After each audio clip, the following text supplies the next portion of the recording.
Hello, I'm Brent Stafford, and this is the weekly market wrap-up, brought to you by Crush the Street and Viral Network News. The U.S. equity sector bounced up on Thursday following Wednesday's soft performance. Overall, the markets added more points on top of last week's record-breaking move, largely driven by the S&P 500. Markets were buoyed by a positive trending earnings season and continued speculation that the Federal Reserve will keep the QE taper off the table for the foreseeable future. The elephant in the room continues to be the poor jobs growth curve.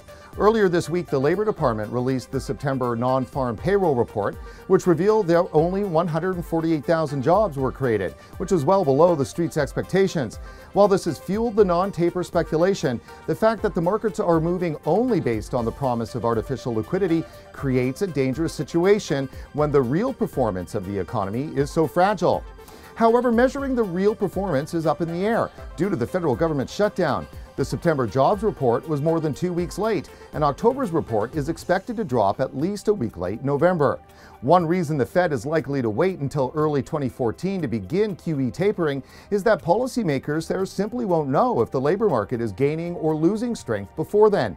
Accurate data will just not be available. Not until December will the monthly job survey be free of the shutdown static. And that report does not drop until early January. And by then, well, it could be Groundhog's Day. We fought the fight. We didn't win. We lived to fight another day. And the fact is that we're going to have issues about funding the government come January 15th. We're going to have the debt ceiling we're going to have to deal with again. While the Federal Reserve has been trying to promote growth, some in Washington appear to be, at least to me, working in the opposite direction. In my opinion, Republican leadership needs to shape up and stop talking shutdown and threatening a default on the full faith and credit of the United States. Do you disagree with me? Well, tell me why in the comment section below. All right, let's talk currencies. The Forex markets continued their overall trajectory from last week. The US dollar index struggled to find footing, never hitting past the 80 level, and Thursday's price action took it down to 79.2, a 9-month low. The dollar-yen pair also struggled due to a weaker dollar, pushing up yen evaluation. This capped upside momentum of the Nikkei 225 index. The euro-dollar continued its surge from last week, acting as a safe haven currency.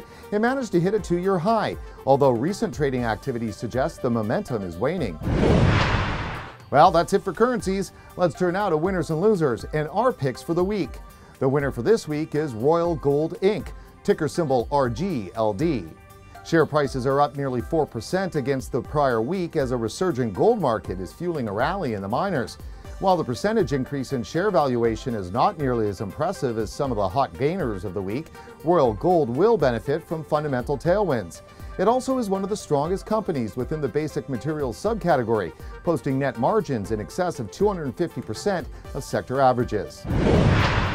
Well, the loser for this week is Parker Vision Inc., ticker symbol PRKR.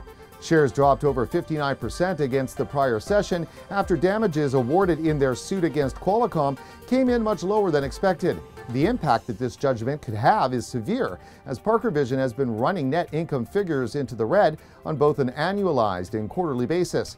Furthermore, the company has a very poor cash flow to liabilities ratio. Well, those are our winners and losers for this week. Now we want you to weigh in. You tell us in the comment section below what company you think is the top pick and the top stinker for the week. Finally, let's wrap it up with precious metals, which continued their impressive recovery that began last week. Gold is sitting on top of a key technical level at $1,350 per troy ounce, while spot silver is about 1% away from securing the $23 mark. Both metals should continue on a positive trend as the Fed is incentivized to sustain its inflationary policies based on a weak economy and lack of confidence in Washington, and of course the lack of data we spoke about earlier.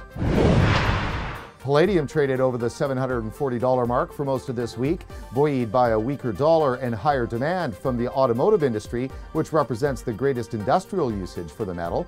As the automotive sector continues to be one of the bright spots in the domestic economy, we can expect palladium to move higher along with the other precious metals. Well, that wraps it up. Thanks again so much for joining us for another weekly market wrap-up. Before you head out for that last October weekend, make sure you subscribe to our YouTube channel and find us on Facebook and Twitter. For Viral Network News and Crush the Street, I'm Brent Stafford.